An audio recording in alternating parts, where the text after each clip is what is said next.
he is the first American president to engage with Putin since the invasion. I just want to know your views of all of this, including the fact that he spoke to Putin first and not his ally Zelensky about this. Well, two signals from that, Christian. One is that the phase in which Vladimir Putin was a pariah from the American perspective, that seems to be over. And the potentially, emphasize word potentially good news, is it obviously allows negotiations over Ukraine.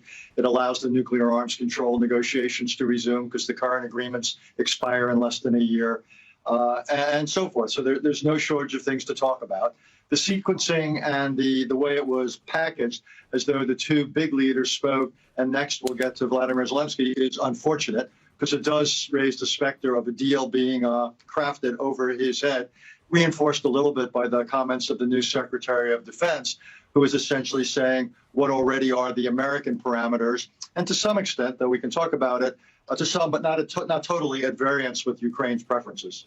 Well, let's talk about it, because a lot of them are at variance. I mean, for instance, Zelensky has been given a lot of interviews, and his latest is that he said, he would be willing to give up certain territory. But of course, he was talking about Kursk, which, as we know, they took precisely for negotiating process. Anyway, the Russians, the Kremlin has completely, dismissed that. And from all the past that we've heard from Putin and the Kremlin, literally zero of Zelensky's proposals are acceptable. Do you think that Putin has shown any difference in terms of wanting the total surrender of Ukraine? Actually, I don't think he's asking for and he's not getting the total surrender of Ukraine. I also think it's really essential for people watching this to distinguish between a ceasefire and a peace treaty.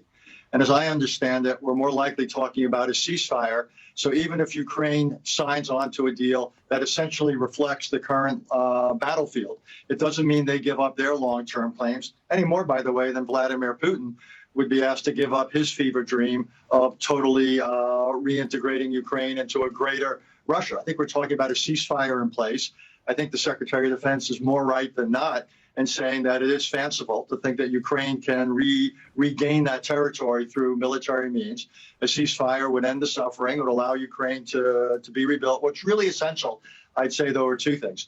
One is whether we get an American commitment, an open-ended commitment to provide Ukraine with arms. And second of all, whether the Europeans are not only willing to provide some arms, but willing to provide some forces on the ground. If you're not going to get a NATO commitment, the United States doesn't want that for any number of reasons. And could you get a European commitment, or at least a coalition of the willing, Poland and maybe a few other countries, possibly the UK and France, willing to provide, if you will, the substance of a security commitment?